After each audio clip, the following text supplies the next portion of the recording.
Frantic Nerdcast, hosted by AJ and Brock, talking about all the nerdy things that you want to hear about.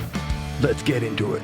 Hello, nerds. Welcome to Frantic Nerdcast. I am AJ. And I am Brock. And welcome to episode number 4. First off, massive thank you to everyone that has been listening to the podcast so far. And also, we have a little bit of news from one of our things we talked about in the last episode of how long a spoiler should be. We posted it on Facebook, and we had everyone that was on there post on the polls. And my opinion is 3 weeks. It was the second highest voted. Apparently, this is the rule from now on Frantic Nerdcast. 4 weeks is the appropriate spoiler time. So you will not hear this noise unless it's under 4 weeks. So under 4 weeks, it's a spoiler. Over 4 weeks, you haven't seen it, too bad. The other little bit of news we have is our website is now live, so you can head to franticnerdcast.com. On the website, we're going to be chucking up articles and stuff like that for you to have a read about. A lot of the times to have to do with some of the stuff we've been talking about or stuff we haven't talked about.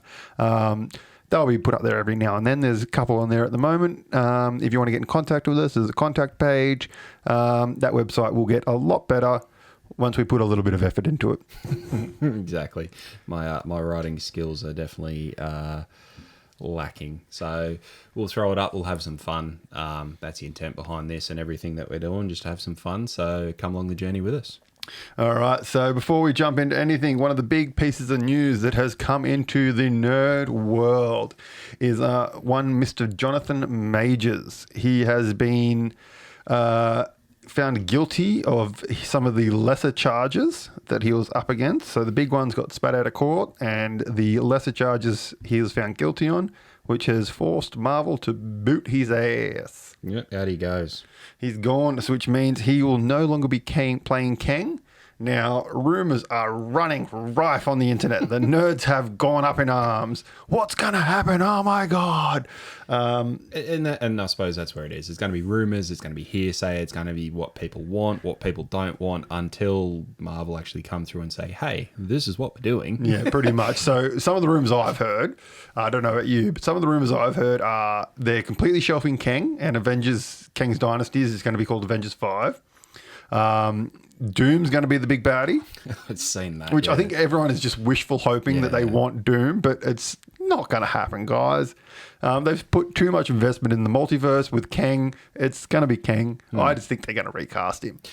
I think you're exactly right. There are two things to do. You've got wiping or recasting. I think they'll recast as well. I mean, they've done it in the past with half a dozen characters. Yeah. Some of it was a little more early in the Marvel world, but they've done it. But now they've opened up the wider Marvel universe and multiverse and all that sort of stuff. So it's not as hard as people might think. I mean, a recast and bring it in some way, shape or form will work. Yeah. I mean, they've literally already done it with characters where one character looks very different to the other. They're doing it with Fantastic Four. Exactly. John Krasinski isn't playing Mr. Fantastic. He was just in that one. The other thing is that non-sort of comic book nerds need to kind of get their head around is the fact that one comic book, Tony Stark, might look like Robert Downey Jr. In another comic book drawn by another artist, he looks completely different. Exactly. Think of it the same way as actors. In that movie, he looked like that. He looked like Edward Norton. In this movie, he looks like old mate from Now You See Me, Mark Ruffalo. Yeah, exactly. I mean, with all the rumors and all that sort of stuff, I suppose we're in a bit of a grace period when we can have our wishes, our wants, our what do we want to see, what do we not want to see, and that's as we said, that's where it's sort of running rampant. What would you like to see? I want to see him recast. I'm quite happy to see him recast. I mean, he's a fantastic actor, and I mean, it's the day and age we live in that you get fired for those kinds of things, so which is understandable, yes. But I just want to see him recast. I'm happy with the story, where it's going, and just recast him. I don't give a shit. Do you have someone in mind? Not really. Not really? I don't care. It was funny, when I found out, I had an idea in my head of something that I'd like to see, and that was actually the girl who played Renslayer. Oh, yep. To actually bring her in as almost like a sort of more so still in her Renslayer character, but have her build into whatever Kang was or is and that sort of thing. One of the rumors is that she is a Kang variant. Well, there you go. And that's what I mean. Like, have her as a Kang variant and bring her in. I thought that would be pretty sweet and like a bit of a good take on it. I mean, she was good through Loki and whatnot. Yeah, well, at the end of Loki, she's there and there's the pyramid, which is the Tiamat or whatever his name is, Tiamat Kang. Yeah, exactly. Which I think would be sweet. So I would like to see them pull at that thread. But one of the funnier ones, not the funnier ones, but I went to a top 10 list. That's always a dangerous fucking thing, man. Top 10 lists are always fucking dangerous. Now, I already had the idea of her going through and being cast in it, but she was actually number one of the recast. Oh, nice. So I thought, okay, sweet. Great minds think alike. Yeah, that's it. But I mean, there are other ones in there, like I think Will Smith was in there. Oh, God, no. I mean, it was Will Smith. There was... Chukwudi Iwuji. I know that I probably said that wrong, but the guy who played High Evolutionary, he was on it. And I thought, you know what, that'd be pretty sweet, but I think that's a little bit too close within the Marvel universe. But hey, like... I'll tell you who I'd like to see, who's a fantastic actor and would kill the role. I can't remember his name. It's Denzel Washington's skit, the guy out of Tenet. Oh, yeah, John David Washington. Yeah, he would be amazing in that role. He would kill it because he's that same type of actor that Majors is. Yeah. Like, very similar in the style that they act. They can be serious, they can be funny. Like, in Ballers, he's funny as hell, he's awesome. And then it's very serious in Tenet and The Creator. I reckon that'd be cool. All right, well, let's jump on to some other news about other things. All right, another big piece of news that came out through the anime world is that Netflix is rebooting the One Piece anime.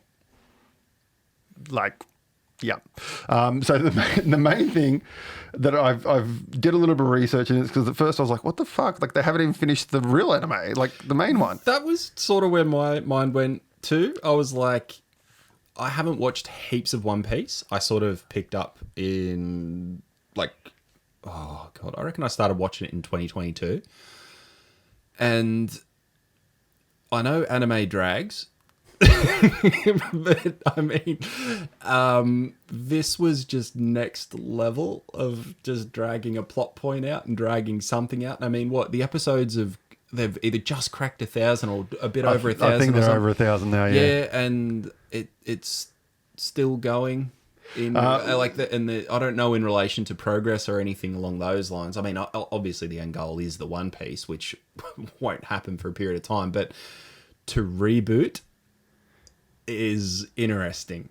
Well, from what I read, it's getting made by Wit Studios, who are the guys that did the first 3 seasons of Attack on Titan. Okay. Which is good because that's when Attack on Titan was good. It went shit after that. On that quick note, do you reckon they'll change the animation style? Yeah, very much. It'll look very different. Be very different. It's going to it will run concurrently with the OG anime. So the OG anime isn't finishing or anything. It's going to run along the same lines. It's going to cover the Blue Arc, which is essentially what the live action was. Okay. And they plan on continuing it after that as well. The other thing is it's a long way off yet, they said. Okay. But it's got to do with it's 25 years this year or next year that the anime launched, the manga. And this is based off the manga as well, which I guess the other anime is based off the manga, but I'm not sure whether this one will be tighter to the manga than the current one is because they did it with Full Metal Alchemist as well. Yep. They had Full Metal Alchemist, which was kind of a loose adaptation of the manga. And then they did Full Metal Alchemist Brotherhood, which was the exact same story, essentially, but it was tighter to the manga. Right. So who knows? Because I actually only found out the other day with anime, a lot of the times the studios will get pitched mangas all the time, like just here's a manga, and then they will pick what ones they want to make from those pitches. And a lot of the times, apparently, some of their artists and stuff will be like, "Oh, I want to make an anime based on this," and then they'll just reach out and say, "We want to make this anime," and they're like, "Yep, cool." Right. So a lot of times, it's very sort of up to the studio who's making the anime to just make it. Sure. And they don't have to follow the manga or anything like that. And I don't know what rights the manga owners, publishers and stuff have, but I'd found, so it's kind of, that's the way it works over there. Okay. And I suppose if someone comes along and pitches a manga that's already been out and going for a period of time, well then, you know what? Now's the time. Let's reboot it and do something just a little bit money, different. really. Oh, exactly. Like, people will watch it. I know I'll give it a watch. Yeah, I think, 100%. I think now that, given that One Piece is a little bit older, and it is quite heavily evolved, as we said, about 1,000 episodes in, I think this would be a good point for someone like myself, sort of discovering One Piece. Good to get involved with it. I suppose that's a good take. The other thing I think, due to it being Netflix, I feel like it will be a lot tighter. So it will be a lot quicker. There'll be less filler episodes. It'll be like the live action series where they smash through that arc. Yeah. Whereas the current one, some of those arcs fucking draw out. Oh, yeah. Man.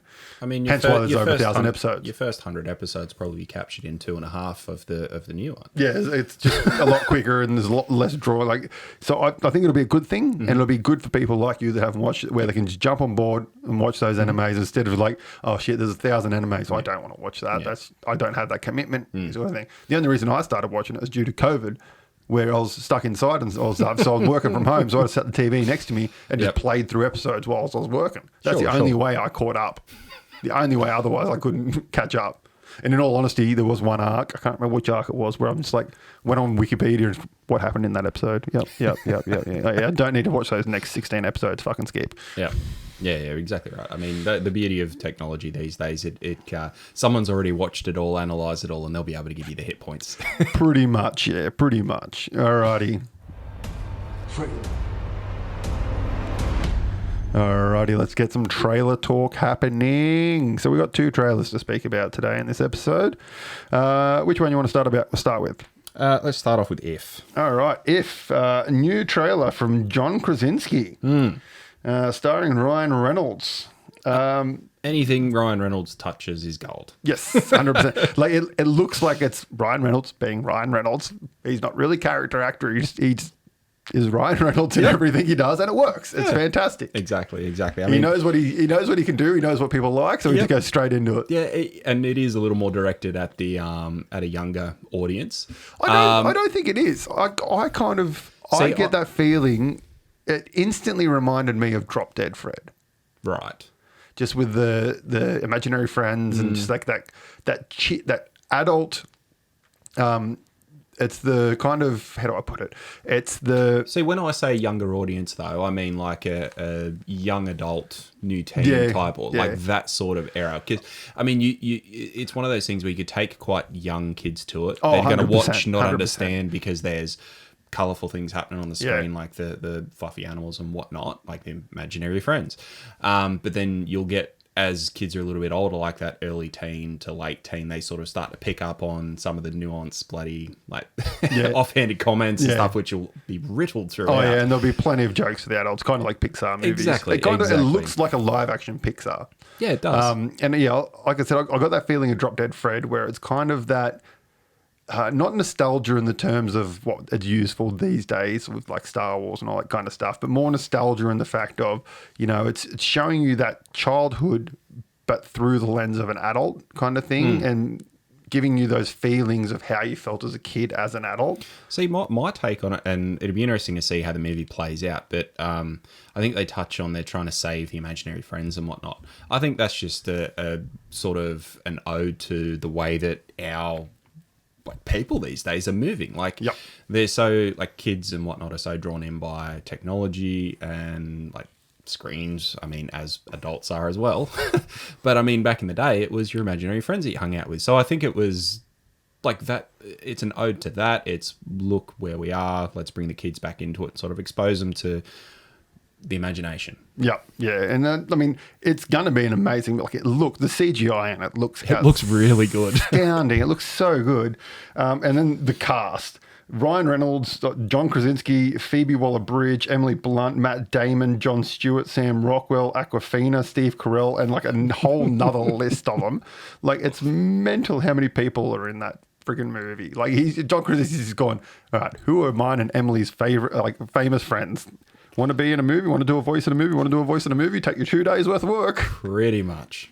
It looks awesome. And then the trailer, like all the stuff, reminded me a lot of Monsters Inc. in the visuals with just the imaginary friends and like the big guy in the cupboard. And The first thing I thought is when it said if and he was creeping around in the room, I'm just like, oh my God, is this live action Monsters? Oh my God, oh my God. Sully's coming. And then it was that. And I'm like, it might still be. I think it's pretty. He's probably taken a lot of sweet. inspiration.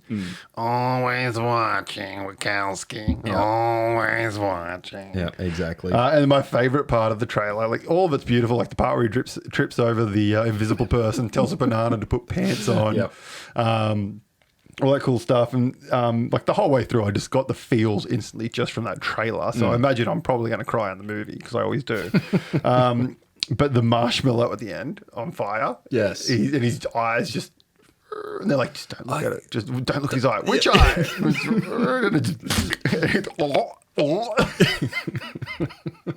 Look, it's going to be a great movie. I can't wait for it to come out. Oh, it's going to be quality. All right, let's jump on to the other one, which is another exciting one, and that is Spider-Man Beyond the Spiderverse. Yes. Number 2, part 2 of number 2. So technically the third movie, but Yep. it's part 2 of the second movie. Yep. Because, we've got to split our movies into 2 parts. Exactly. So the first thing, it's going to be a long ass movie, just because the first part 1 was a long ass Went movie. for 2 hours, 20 minutes, 2 It was hours too and a half long. or something It was like too that. long. I took my kid to it, man, and it was just he was just bored as batshit halfway That through was it. your first mistake. True, but he likes to be fair- Spider-Man. Yeah, he does. But I think even with these movies, I don't think they're again directed too much towards that. No, 100% not. No. But you're right. Like they could have shortened it, compressed a few things into it. That would make it a little more tolerable for, kids of that age. But in any case, I mean, the trailer, I cannot wait to see the second part of that story. I loved where they left it off. Oh yeah, 100%. Like the way that it just sort of finished with him, not finished with, but just in the last couple of scenes, how he's in there like spilling his whole guts to his mum, and then it's just like, oh crap, and then that's more or less where it leaves the movie. And then you see him come out as Prowler, Yep. which was That him. was But I mean, awesome. you kind of knew it was going to happen towards the end there because they gave it away with computer codes if you Yes. knew anything about the kind of Marvel history and the universes and stuff. But the art style, Is I didn't think incredible. they could up it from what they have from the first 2. But just that scene where Miles and 2099 are running at each other and they're just like beautiful, like oil painted looking thing. Oh, it's phenomenal, man. They've just upped their game with each of these things. It just looks so good. Some of the other parts I loved, like the Spot, he just, like he starts off as a joke in the first one. Yep. And he's just looks fucking mental. Like how they've put that dubbed voice over, over the top of it and stuff. And just, it looks like it's going to be just epicness just from those parts that it's shown in the trailer. And then another really, really cool part was 2099. I can't remember his actual name. I was calling him 2099. When he jumps out and he looks full vampire. Yeah. Because for those of you who don't know, he's actually a vampire. I was waiting for that to sort of come out a little bit more in the first one. So was I. Yeah. But I think they did it really, really well so that it just G'd it up massively for part 2. Yeah. I think that part 2 is going to start and just not stop for as long as it it'll be goes. full on. It's It'll be just full going on. to keep I think the only going. slow moments in the movie will be like the kind of romantic-y parts with him and with Miles and Gwen. Yep. The other part that I saw, and this is complete speculation, haven't looked up anything online about this, but this is just my personal opinion. The part where you hear Miles say, he's talking about teams, and he's like, we need help, we need to form a team, and then it shows a quick shot. It's like 2 seconds. You see 2 portals, but they've got what look like sling rings around them, the gold like from Marvel MCU sling rings. Yeah. And I it's have to watch it again now. it's 2 portals. I reckon it's Andrew and Toby. Oh, that'd be pretty sweet if they do that. I reckon they will voice the actors. I reckon it's going to be Toby and Andrew's Spider-Man. That'll be sweet. Because it's sling rings. It looks exactly like the portals from the last Spider-Man movie in the MCU. And almost like they've just finished up in Tom Holland's, and then they've been sent home, and they haven't quite been sent home. So I reckon that's going to happen, and I don't know if this will be true, but I reckon somehow they'll connect the universal tear in the MCU Spider-Man, No Way From Home. That was what the last one was called? No Way Home. No Way Home. I reckon they'll join that universal tear with the tears that are happening in Multiverse Part 2. Yeah, right. In the Spider-Verse Part 2. Okay, that's a pretty cool theory, though. So, I just reckon they're going to have it's going to happen. That's my opinion. Just from those, it looks like sling rings. Well, I'll be going back to watch that. That's for sure. Yeah, 100%. It looks good. And yeah, I think that's my opinion. I don't know what you guys think. Tell us on Facebook page what you think, and we'll all guess together until it comes out next year. TV shows. Okie dokie, on to some TV shows. So this time, we're not really talking about anything specific with TV shows. We're actually going to talk about what were our top 3 favourite shows of 2023 now that we are coming towards the end of this year. So, Brock, what was one of your tops? So the first one I'll touch on for my top 3 is Gen V. Oh, yes. Finished that the other day. That was incredible. Oh, so good. So good. Absolutely incredible. I know that I'd seen a few episodes when we were talking about The Boys the other week, but I love that. I think you said it's separate enough from The Boys to be its own thing, but it's got like a little bit of a tie-in. I think awesome. Really, really well done. Awesome, like bits of gore throughout it. The storyline pushes forward really, really well. It does keep you guessing for the most part as to some of the things that are going to happen. Like you sort of go, all right, this is going to sort of go this way. This will be pretty sweet. And it just doesn't. I mean, from a gore and an action sequence perspective, one of my favorite action sequences was when the puppets, he just starts going through that tunnel. Yeah, when he turns. And the puppets turn up because he's just got that mental sort of mindset and whatnot. And he just starts ripping to shreds. He's just like, this scene is awesome. Let's go. Like, what is he actually seeing? And then when it just sort of cuts in a blink and it's just dead bodies for fucking blood everywhere. and ball. You're just like, that was so well done. It was So incredibly well done. The one thing I hope that they do just to keep the shows separate but also link them in a little bit is have, if they're going to keep doing like a season of Gen V, a season of The Boys back and forwards, the last scene of Gen V being when you're seeing Butcher, being the first scene of The Boys, and then the last scene of The Boys being the first one of Gen V, sort of thing, just to give enough of a tie-in. Because I mean, let's say at the start of the next episode, the next season of Gen V, all of a sudden everyone's out and free. It's like, well, how did that happen? Yeah, well, supposedly the virus from Gen V is going to have a lot of what Butcher's doing in season 4 of The Boys. Exactly. So it's being set up. I'm sure that they'll have like an element of, right, this is the virus, it's happening. They'll be able to sort of allude to it enough that it's not, if you haven't seen Gen V, then it won't be an issue. Yeah. But I think they will need to at least have one hit point in between just to link in some way, shape, or form. Not massively, just enough to say, oh, okay, there's stuff that happened. Let's continue. Supposedly, Jared Padalecki, the other guy from Supernatural, so not the one that plays Soldier Boy, the other one. I'm pretty sure it was Jared. He is going to be in season 5 of The Boys. I heard, seen something. He's going to be like the Thor character. Oh, really? Yeah. I seen a thing which I thought it was satire. It was, right, we've got him, we've got this guy, we've got Dean, let's bring him in as well. Yeah. Well, it's because the showrunner is the guy who used to be the showrunner of Supernatural. Well, there you go. That's typically what happens. Yeah. You see one person go into a show, you're like, oh, they'll probably have this, and this next, and well, typically it happens. Yeah. All right. Well, my first one is Lockwood & Co. Lockwood & Co. was on Netflix. Unfortunately, it's not been picked up for season 2, which is devastating.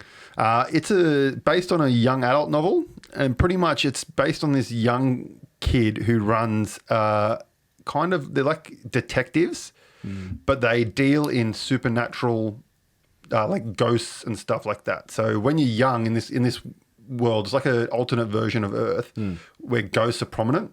Sure. And they're dangerous. And so there's all these little different detective houses that go around and deal with these ghosts. But you can only see ghosts up to a certain age. And after that age, you stop being able to see them. So all the people that can go out and deal with these ghosts are kids. And it's this beautiful story about this girl who's got this awesome power. And then she ends up finding this Lockwood & Co team. And they join together and they have to go through and deal with all these ghosts and all this kind of stuff. And there's this big overarching sort of case throughout the whole thing. And it's just beautiful. Like there's one part where they go to this haunted mansion and the mansion's just fucked beyond belief. And there's just ghosts and blood like blood coming out of walls and all this shit. And it's just really, really good. And I highly recommend it to anyone. Like I said, unfortunately, it didn't get picked up for season 2, but it's just a really good story, really good fun. And it's just one of those great ones that's got lots of little twists and turns, and you just want to keep watching it. It's on Netflix. So that's my number 1. All right, cool. Another one of mine, this was actually my number 2 for the year, and we won't talk for long about it because we touched on it last week, or maybe the week before, but Loki. Yes. I thought it was going to be on your list. Yeah, it's on my list. We if you want to have a listen about that one and us talk through it, we did that, I'm pretty sure, last week. Go give it a look. We won't go through it again. Yeah, pretty much. All right. Well, we'll jump into my second one, and these aren't in any particular order as to which is my favorite or not. It's just my 3. My next one is The Night Agent. So this one was also on Netflix. This was a good show. Oh, it was surprised the shit out of me. For anyone who hasn't watched it, essentially it's based on this CIA agent who has to every night, he did something wrong and he's got given this shit duty where he has to sit on this thing as a night agent. They sits in a room by himself, and any CIA agents who are undercover out in the thing, if they get in trouble, they can call this number and it goes directly to him, and they have to say certain keywords, blah, blah, blah, and he reads through a book, and that's kind of, he can help them get saved and stuff. And so essentially one night this chick calls. But I think before you go into when the chick calls, the premise is that before her calling, nobody had called before. That's right, yeah. And so this chick calls, and it turns out her adoptive parents were actually undercover CIA agents. They tell her to call, they get murdered, and it goes on this whole big, massive thing where he's just helping her try and not get killed, and conspiracy, and it's just very like Tom Clancy-esque style. I don't even know if it actually is a Tom Clancy story. It might be. But it's fantastically done. You're intrigued the whole way. Very Jack Ryan. If you're into that kind of Tom Clancy stuff, you will absolutely love this. And I kind of put it first episode on, like, oh yeah, new show, I'll fucking watch this. And I was hooked from the get-go. I'm pretty sure we were still, I think someone had recommended it to us, just said, you should give it a look. It's a pretty good show. And yeah, we smashed through it. But really well written, really good. It's got that awesome intrigue of sort of, right, this is who it's going to be. He's the bad guy. He's the one who's doing that. And then, oh shit, no, it's not him. Yep. And then, no, it's back to him. It's back to, oh crap, he's dead. Can't be him. No, we're on to that one. Like, oh. The only other show I've ever watched that was like that, very different show, but it was very much like that, where one week you're like, it's that person. And the next one you're like, no, it's that person. Was Broadchurch. Right. So it gives you that same feeling of it's that person, no, it's that person, this is happening, that's happening. If you liked the, what was that show? It was on Netflix, The Bodyguard. It was on Netflix, had the dude from Game of Thrones in it. Very similar vein of that. It's kind of like an Americanized version of that British show, The Bodyguard. Kind of. They're different storylines, but in that same vein. So if you like that, you'll like this as well. So that's my number 2. Yeah. My third one, and this was my favorite of the year, was The Last of Us. I never watched one episode. I absolutely loved this show. So I came to it a little bit later. I knew it was there. I knew it was happening. Just one day was flicking through the subscriptions and then went, haven't started that one yet. And got into it and just didn't put it down. Absolutely incredibly cast. It was really good ode to the games. It touched on some of the game stories. It filled in some of the blanks, in my opinion, from the games. Episode 1, how it was done as more or less a prequel to what... Yeah, I heard that. incredible. The way that it sort of built, it just shown what was happening at day zero, call it, and then to end just with him, his daughter turning, and then him having to kill her, just to end on that, you're just like, holy fuck. Like, it just drew you straight in. You're like, righto, straight on to episode 2. Where's it going to episode 2? And then that's where it more or less picks up with the games. But more or less, you've got the two being Joel and Ellie. Joel is Pedro Pascal, and Ellie is Bella Ramsey. The chemistry that they had on screen as like a portrayed father-daughter type thing was amazing. Pretty much from the first onset, it was just Joel being go away, leave me alone type thing, with her sort of trying to open up and get intrigued, or get him intrigued in like what they were trying to do. More or less, she's been bitten by the zombies, except they're not zombies. They're zombies that have been turned by a fungal infection. Which I think is the best version of the zombie virus you can think of, because it actually is real world. And the way that they actually talk about it in the first episode as well is really well done, in my opinion. Yep. They just sort of come out, and that's where it starts. I think it's like a shot of a shot of a TV type thing. Exactly, talk show, and it's a guy just talking about the next pandemic, or the next big issue that humanity is going to face is fungus, and a fungus infection that will grow, and because of X, Y, and Z, where it can multiply, grow, yada yada yada. And I mean, you listen to that, you're like, okay, well, that's what's going to happen.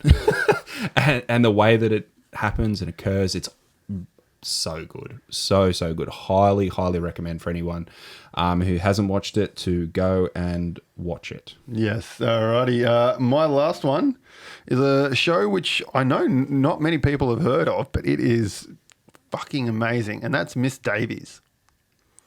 It was a show, I think it's on Peacock in America. I don't know if it came out in Australia or not, but I've watched it on some fun little sites. Essentially, it's this nun who is the daughter of like a magician con man and this other chick.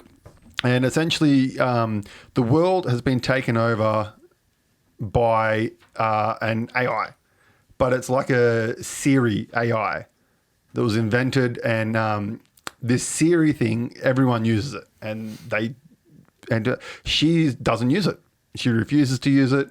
And eventually the Siri thing gets in contact with her and threatens to destroy her nunnery if she doesn't help Miss Davies, who is the Siri thing. And she's like, okay, well, I'll help you. And she's like, what do you want? And she says, I need you to find the Holy Grail. And she says, if you find the Holy Grail, I'll turn myself off. And so then the show is her trying to find the Holy Grail. And it's fucking out there, man. It is just weird. Like the shit that happens in it, you're kind of just sitting going, what is going on in this show? It's just wacky, stupid at times, serious at times, fun at times. Like it's phenomenal. I watched the first episode. I was like, what the hell is this? This is great. It was so much fun. And right at and the twists in it, you're kind of like, that is stupid, but I love it. I love it. It just makes so much sense in this world. And then right at the end of it is just, wow. It's so worth the payoff, this show. And it's a limited series as well. So it's one season. That's it. But yeah, get out there, watch it. Mrs. Davies, such a good show.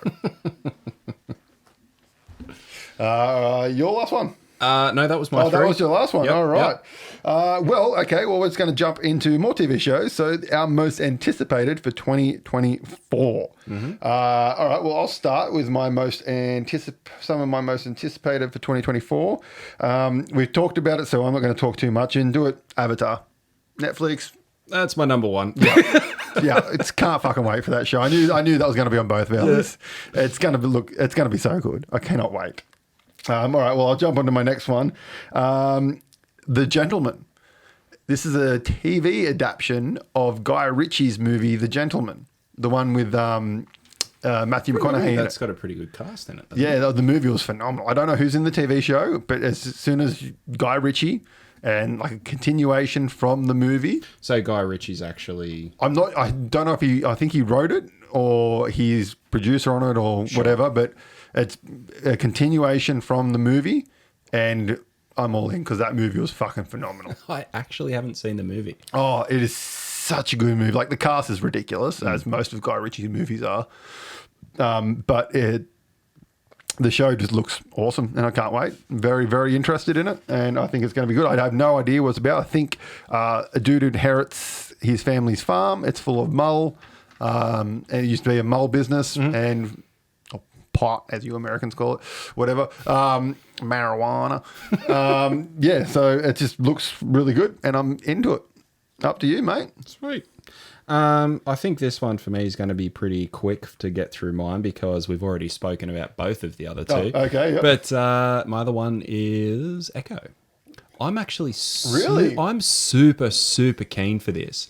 Just that trailer. We spoke about it, I think, the first or second episode. Like it really took me back to the Daredevil days, and for how much I think I've probably built it up too much in my head that I'm going to hate it. It's highly possible that I'm going to, but it just took me back to the first season of Daredevil, which was absolutely incredible. So yeah, it's really got me itching for that one. I'm keen. Awesome. All right. Well, I actually have another two, but I'll just briefly. So Doctor Who. Massive Doctor Who fan. Love Doctor Who. We've just finished the David Tennant trilogy of the specials. We've got the new one coming in Christmas. So I'll kind of include that in next year, even though it's only a few days away. But that, and just looking forward. The new Doctor looks awesome. It's the young... I won't say his name. I can't even remember it because I'll butcher it. But it's his new one. It's the dude from Sex Education on Netflix. Yep. Him in it, and it just looks awesome. I just cannot wait. And my other one, which I'll combine with that one, is the Archer finale. It's a 3-part special for Archer. I love Archer. I've loved it ever since it first came out, and I'm very, very much looking forward to the end of it. When that first came out, I never really got into it. And then someone said, just watch it. Oh. So I haven't watched heaps. I think I've watched maybe 2 or 3 seasons. Lana! Danger zone. And I just threw it on. It was probably during COVID, and I really enjoyed it a lot more than I expected. This is why we get ants. Freezing. Are we not doing freezing anymore? Such a good show. Such a good show. And have you got another one?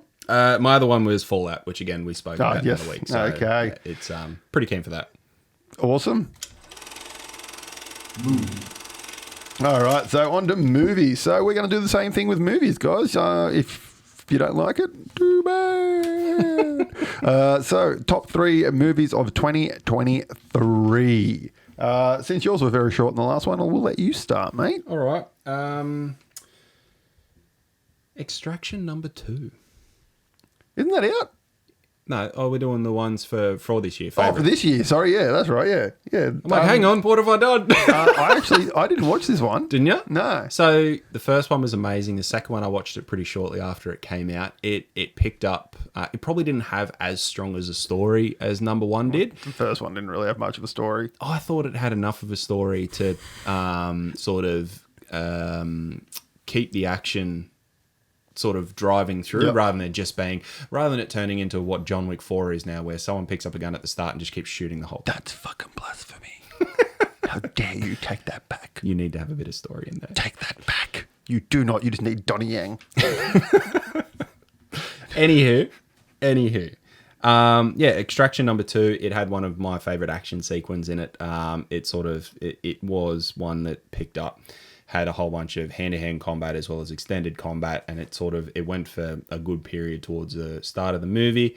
And then, it just sort of left me on the edge of my seat the whole time through. I really, really enjoyed it.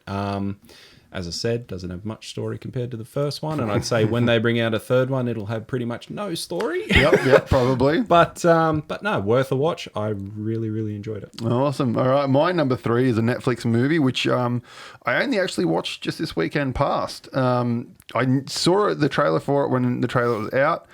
Completely forgot about it, and I was just looking for something to watch this weekend, and there it was, so I put it on. Nimona. Nimona. Yeah, it's a CGI kind of movie on Netflix. It was phenomenal.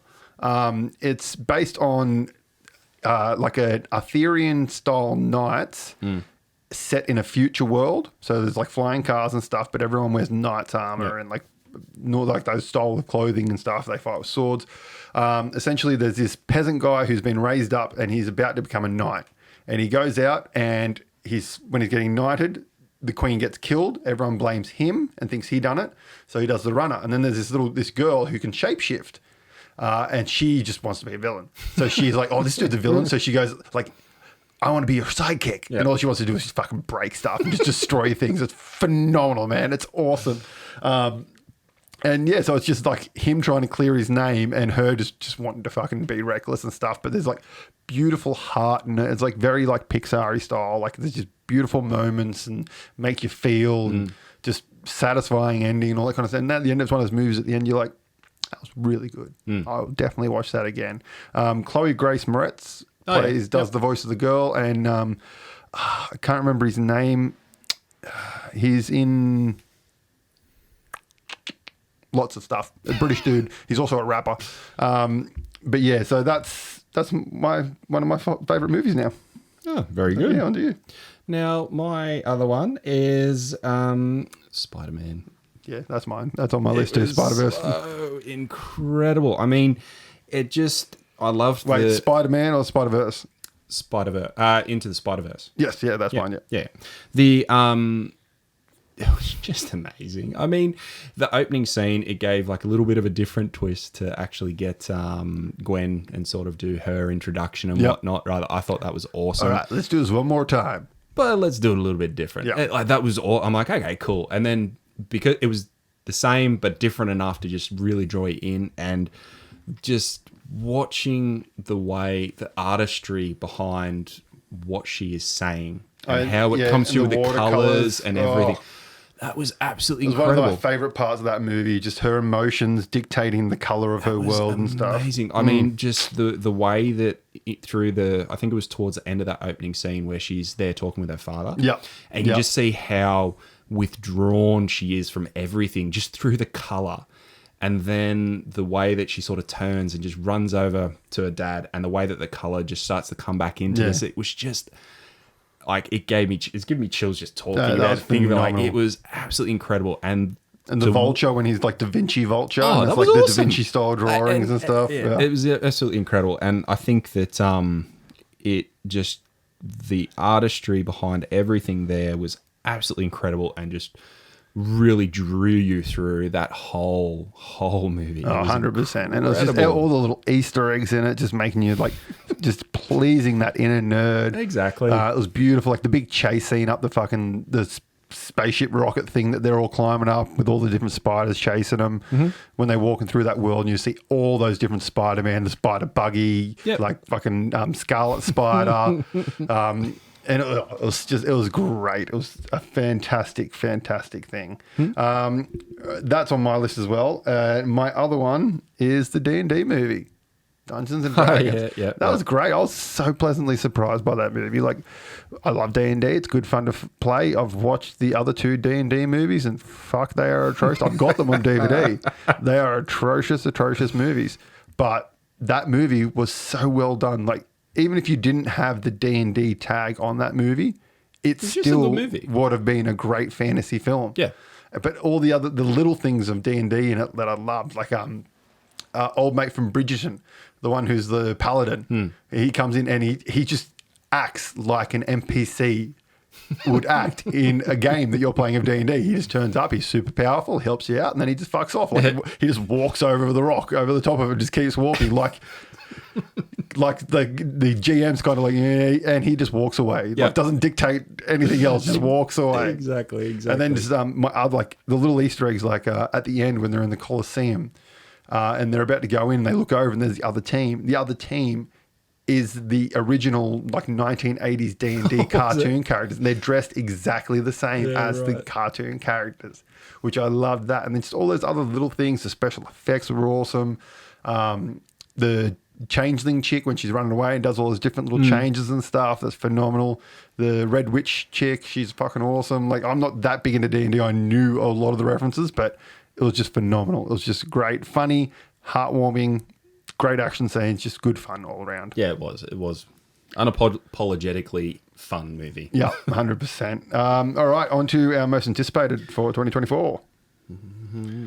What you got for now? Well, my first one's Spider-Verse, Part 2. So Spider-Verse, I was tossing up between that one and another movie, and I decided to put the other movie on there. Kingdom of the Planet of the Apes. Ooh, yeah. I actually forgot that was coming out. Forgot that that's going to be a good movie because that trilogy was fucking phenomenal. I actually didn't even know this movie was coming out until like a month ago. I know, right? And when I seen it, I'm like, this is amazing. Like, I'm expecting it to be the first part of another 3-parter. It looks to be sort of set. If you want to go back to the old movies, it looks like it's set before humans return via the spaceship, like sort of an in-between thing. Yep. So it looks like it's really well set in that regard. Keen as. Yeah, I wonder if they're going to tie it into the OG movie.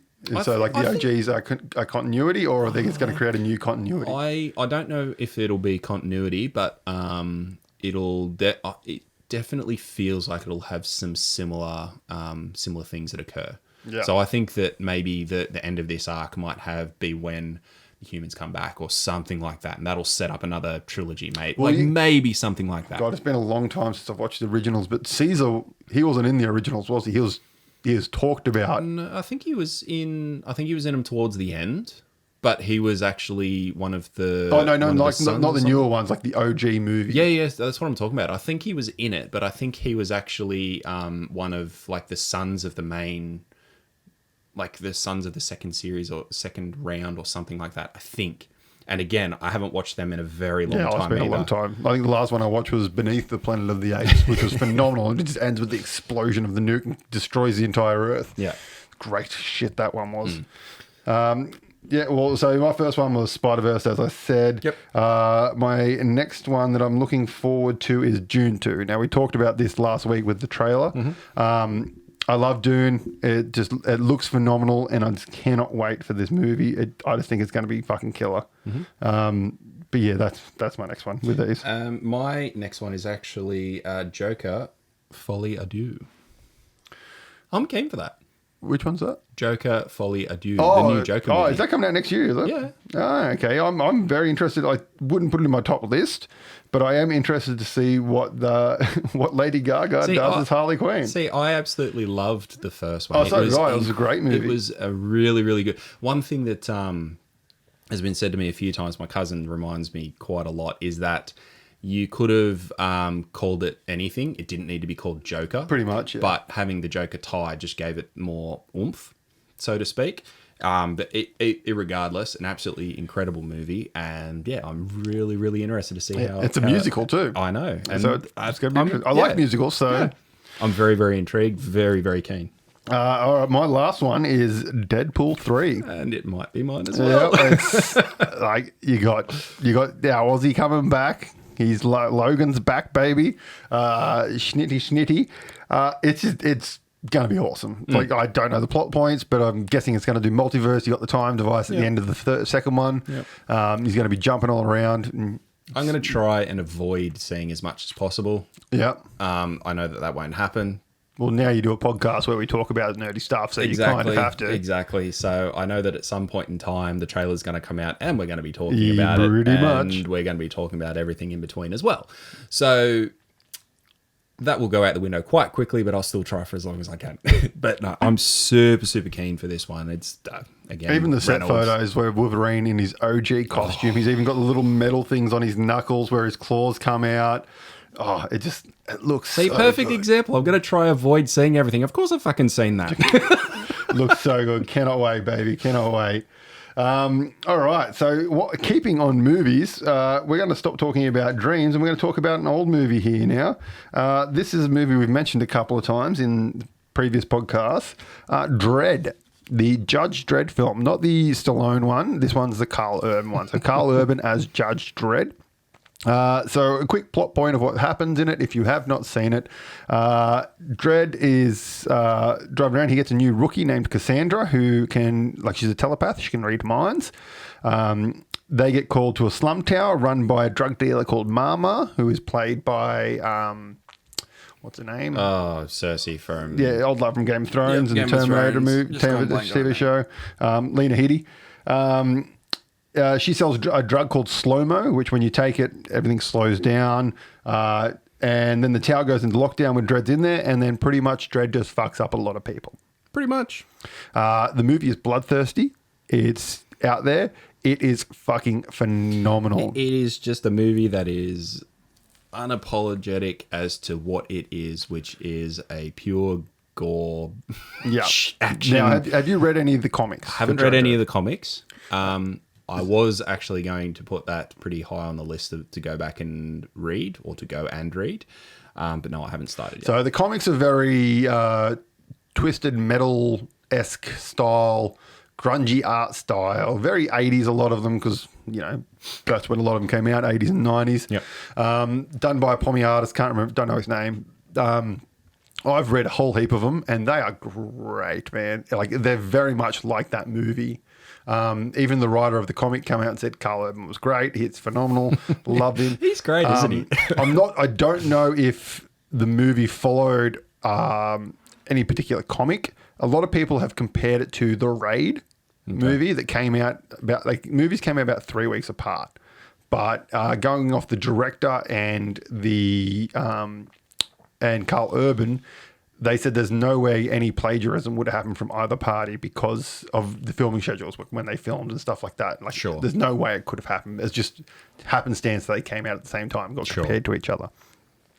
But it's, the movie essentially, like, it is just a phenomenal movie. Like, the slow-mo scenes when they take the drug and everything gets slow-moed, and like there's one scene where one of these druggies takes the drug. It's like a asthma inhaler, passes it in, and everything's just boom, slow-mo. And at that point, Dredd kicks into this room and starts fucking blasting people with his gun. Scene. And it's just slow-mo. Like, a dude gets a bullet in the stomach, and his stomach's like, and just like ripples hardcore, super slow-mo. And just, they push the limit of what slow-mo cameras can do. And it just looks phenomenal. And a fun, super, super duper fun fact about the slow-mo in that movie, the noise that you hear when everything goes slow-mo is actually based on Justin Bieber's Baby, played at 800% slow speed. Yeah, right. Someone played it really slow and they're like, that's eerie as fuck. We're going to use that in the movie. No, I reckon that was probably my favourite scene in the movie. I actually went back and watched it the other day because I hadn't seen it pretty much since it came out. And that's awesome. It's just a good throw on and have fun. Like, it's produced by what's his name? Aj Shenki, I think his name is. He produced the Castlevania series on Netflix. Oh, really? Yeah, and he's done a lot of other movies, and he's done like some of the House of Dead, like the really bad House of Dead movies and stuff like that. He's a giant nerd, and he just like he dresses like the Crow. He loves shit like this, and yeah, so he was one of the producers on it. Yep. Essentially, the movie. Unfortunately, at the movies, the marketing for it was just shit. Well, one thing I think that it was doing, because I did a very little bit of research, is that it seemed like it was based on 3D. So was it actually a 3D movie? I'm not sure if it was a 3D movie or not. I can't remember. Because that was one thing that, because when I was watching it, I was kind of like, oh, that's interesting. Like, some of the way that they were doing some of the things, I'm like, oh, that's a cool way to do it. But typically you wouldn't see it. Some of it was very first person-y, which you would see more so from like some of your adaptation of first person shooter games in movies like Doom and stuff. Which Carl Urban was in. Yes, he was. And so I thought, oh, what about that? And I'm sure that I read some of that they did it in 3D. Or for the purpose of 3D, and that made a bit of sense. So, I mean, I would have thought they would have marketed it a lot more, given the timing and how they were trying to really... It wasn't a very big budgeted movie, so I don't think there was much money for marketing, but it was marketed really shit. And I think one of the major issues was that people had seen the Stallone Dredd, which was just a pile of horses shit. Yep. And so they instantly went, oh, look, it's a sequel to that. Yeah. I'm not going to watch it. which Fair is enough. unfortunate because they are completely different movies. They, in no way, the only thing they share is the fact that the main character is called Judge Dredd. Right. That is the only thing they share. I am the law. That line. So it didn't gross my, but thankfully, it came out and it's just become a cult hit. Like it's gone on, it's done so well after its movie release. Carl Urban has constantly said he will come back and do it again. He will come back and do another one. He wants to do another one, but unfortunately, the movie never made enough that any studio is willing to take the risk on a second one. Unfortunately, Because they all base it on the blockbuster, that sort. Yeah, okay. unfortunately, because there were plans, they had planned to do it as a trilogy. Sure. So the second one was going to focus more on Judge Dredd's history and Mega City One's history. Oh, that'd be sweet. Which would have been really cool because Mega City One's a character in itself in Yeah. the comics. And then the third one was going to be based on what's his name? The Death Judge, which is like Judge Dredd's arch nemesis, Right. kind of thing. It was going to be based on, where is it here? Judge Death and the Dark Judges, which are like the alternate version of the Dredd's judges. And like he's like skeleton stuff. He looks fucking awesome. So that would have been amazing if they did that. But unfortunately, nothing's ever happened of it. Carl Urban continually gets asked about it. He's always said he'll come back to it. In 2017, apparently they had announced a series called Judge Dredd Mega City 1. It was in development, and Urban was in talks to come back as Judge Dredd. Oh, right. But that's the last I could find any information about it, so who knows if it's still happening or not. Well, being 2017, probably not. But that was kind of, that's 6 years ago now, nearly 7 years ago. So development doesn't take 7 years for a TV show. Exactly. So who knows? But unfortunately, not much happened of it. But if you get a chance, watch that shit. It is such a good movie. I can't praise it enough. It is a great action film. If you love it, like Dredd never takes off his helmet. He's just Carl Urban's always got this scowl on his mouth, which is absolutely like sour face. perfectly Dredd. Looks like he's sucking on a lemon the whole Yeah, time. and even the chick that plays the Cassandra, the rookie, she's phenomenal in it as well. Lena Headey as Mama is she's a fucking badass in it, She man. really is.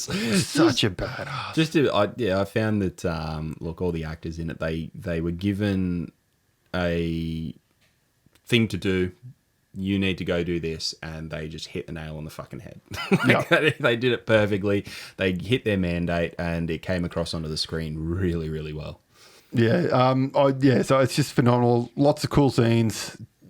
Watch that shit. I'm not sure if it's on any of the streaming services in Australia. It is. I actually went and watched it on Stan. Okay, on Stan. There you go. So Australians, watch it on Stan. Americans, I have no idea what you got in your streaming services, but it's probably on Netflix on yours because you got a lot more than us.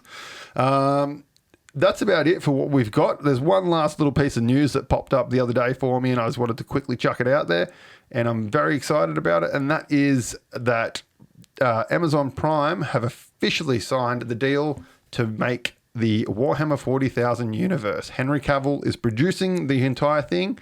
Henry Cavill is a giant Warhammer 40k nerd, if you did not know that. So something of that's going to come out in the future, and I'm very fucking excited about it. The question is, what are they going to do? What stories are they going to do? Who knows? And it's just so open. Like if it hits well, which it will, they'll just open the floodgates of everything else that they can do. That's right. So what you haven't really? Do you know much about the backstory or any of that stuff? Not really. They're on my to read books because I know that there's a whole set of 40k books. Essentially, if you're not into 40k, anyone, the Horus Heresy, which happens in the 30k, which is what leads up to the actual game 40k, all that backstory. There's 52 books in the Horus Heresy series, and then there's a whole heap of other books that don't have to do with the Horus Heresy. But essentially, the story is Earth gets to a point, it's just a giant factory. Some monks create the perfect being. He becomes the Emperor of Earth. Humanity goes out into space. Shit happens. All those people get lost, and they all fertilize their own planets, blah, blah, blah. The Emperor decides he's got like all these space marines and stuff, but they're genetically altered, but they don't handle well. So he's like, okay, I need something there to control these space marines. So he genetically creates these things called Primarchs, which are essentially created from his genome and spliced with the genome of these specific space marine mobs. But a demon pops in to the cell where these babies are being born and gets a whole heap of the babies and spreads them out across the galaxy. So the Horus Heresy starts off with the Emperor's favorite son, Horus, going out to all these different planets and stuff and going to all these planets like, okay, this is humanity. Bow down to the Emperor. No? Okay, we blow your planet up. Move on. And essentially that they're trying to connect all of humanity back together. And whilst this is happening, the Emperor's kind of out trying to find his sons. He finds them all. And then essentially Horus gets turned to the dark side through like demons and stuff through these portals that the ships travel through. And then half the Primarchs turn, and then it turns on to brother versus brother for 50 books. Nice. Yeah, essentially. But if you want to read... So it sounds like something where you read the first couple of books and then there'll be plot points where you can skim over through maybe Wikipedia. Yeah. And then there'll be a final book, maybe 51 or 52, pick it back up again. If you want the reading books, you want to read the main trilogy of Horus turning to Chaos is the first 3 books. Sure. Then the fourth one is kind of a continuation, but from a different point of view. And that's a really good book as well, Flight of the Isgard or something like I think it's called. But yeah, the main 3 books are those. I want them to make them as a show, but I don't know how they're going to make it because it's going to be hard because Space Marines are like 7 feet tall, built like brick shithouses, look perfect. And then like the Primarchs, who are like the Emperor's sons, are like 8 feet tall and like gold skinned, perfect specimens of humanity. And I mean, it can be done. It's just a matter of how much either costuming or CGI they want to bring into it. But yeah, it'd be good. And then like throughout the series, like there's books that are based before the heresy happens, which are based on characters that then eventually that were in the first 3 books, and they're the ones that kind of led Horus to the dark side. They're like, that's how they became corrupted by chaos and stuff. And it's a lot. There's a lot there. Look, either way, when it first dropped the news that there's, hey, this is potentially thought of, it's like, oh, that needs to happen. Yeah. Because it was around the time where he got dropped from The Witcher. Yes. And then he got dropped from Superman. And then, the week after, whatever it was, Yep. I'm like, for fuck's sake. And then to hear that bit of news straight after, I'm like, okay, it's worth it. Yes, 100%. No, it's going to be good. I'm looking forward to it. Hopefully stuff starts happening quick. But as of this week, I think it was, deals officially signed. that's so awesome. Things are happening. That's so good. So yeah, we'll see. But that's it, guys. That's all we've got for this episode of Frantic Nerdcast. Thank you very much for listening to us ramble. We hope you enjoyed the episode. And Merry Christmas, all that kind of stuff. There may be an episode before New Year's. We don't know. But yeah, thanks for listening. I'm AJ. And I'm Brock.